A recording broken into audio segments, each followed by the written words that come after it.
దర్శి పక్కన గణేశ్వరపురం వీగ అనేది కొత్తగా వేసాము. 10 ఏళ్ళ నుండి మిరప తోటలు సాగు చేస్తున్నాము. కాకపోతే ఈ సంవత్సరం కొత్త విత్తనం వేసాము. ఇదైతే మాకు ఎదుగుదల కానీ, చిక్కటి కాపు కానీ, కాయ షైనింగ్ కానీ బాగానే ఉంది. కొంచెం వైరస్ కూడా తట్టుకొని కొంచెం బాగానే ఉంది. నల్లికి వైరస్కి కొంచెం ఆనుకొని మేము టయాన ఒకరోజు లేట్ అయిన మందులు కొట్టలేకపోయినా సరే బాగా రికవర్లో ఉంది, బాగానే ఉంది. సన్న కొమ్మ, చిక్కటి కాపు, కాయ కూడా సైజు కానీ బాగానే ఉంది. మనం మందు వేసినా వేయకపోయినా కొంచెం ఒకరోజు లేట్ అయినా సరే బలం కూడా వేయటం లేట్ అయినా సరే ఎర్రగా రావటం కానీ అలాంటిది ఏమీ లేదు. తోట నలుపుగానే ఉంటుంది, ఎప్పుడు చూసినా బాగానే ఉంది. మాది రాజుపాలెం మండలం, బల్జపల్లి గ్రామం. నా పేరు గంగాధర్ పేరయ్య.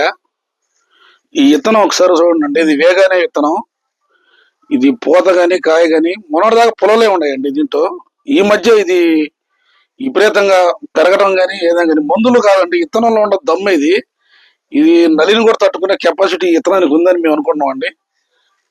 గత ఇప్పుడు 5-6 ఏళ్ళ నుంచి చేస్తున్నాంలే కానీ పర్లేదు. నీరు కూడా వేసిన పైరు బాగానే ఉంది. ఈ సంవత్సరం కూడా వేయడం జరిగింది. ఇదే తోట 4 ఏళ్ళ నుంచి చేస్తున్నాం. 2 ఎకరాలు వేసినామండి ఇదే పైరు. ఈ పైరు నేను 3 ఎకరాల దాకా వేసాను. నేను వేయటం కూడా 3 ఎకరాలు వేస్తుంటాను, 2 రకాల పైర్లు వేస్తూ ఉంటాను. కాకపోతే ఈ సంవత్సరం ఇది బాగుంది అనిపించింది మాకు నీటి మీద కూడా. అయితే విత్తనం కాపు ఈ యొక్క 20 రోజుల నుంచి అంత ముందు అసలు లేదు. పొలాలలో ఎండిపోయినాయి, వరదపారి ఈ సంవత్సరం వర్షాలకి వరదపారి ఎండిపోయినాయి. కానీ ఇప్పుడు మనకి అధికంగా పెరగటం మొదలు పెట్టింది.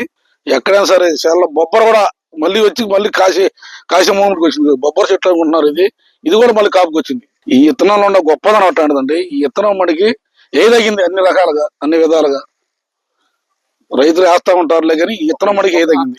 ఈ బలిజేపల్లి గ్రామం నుంచి ఇంకొక రైతుతో మాట్లాడదాం అండి. సార్ మీ పేరండి? వల్లూరి బ్రహ్మం. సార్ ఇప్పుడు ఈగ విత్తనం చూస్తున్నారు కదా, మీ ఊర్లో వేసారు కదా, ఈ విత్తనం గురించి మీ అభిప్రాయం ఏంటి సార్? పర్లేదు, బాగానే ఉంది. పక్క చేలు పోల్చుకొని చూస్తే పక్కన 5-6 రకాలు వేసి ఉన్నారు. వాటిలో ఉన్నట్లు ఇది బెస్ట్ అనిపించింది మాకు.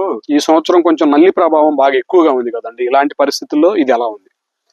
వాటితో చూసుకుంటే ఈ సేరు మాత్రం అసలు నల్లి తగిలినట్టే అనిపించట్లేదు, అంత క్వాలిటీ కనపడుతుంది. పర్లా బాగానే ఉంది అనిపించింది మాకు. మరి చూస్తానికి కాపు చెట్టింగ్ గానీ, దగ్గర కాపు గానీ, ప్రతి పోత కూడా పిండి అవుతుంది, బాగానే ఇబ్బంది లేదు నల్లిలో కూడా. ఓకే, ఇప్పుడు ఏనే 2-3 రకాలు వేసాడండి. ఆ మిగతా రకాల కంటే ఇది ఏమన్నా బెటర్ గా అనిపించింది?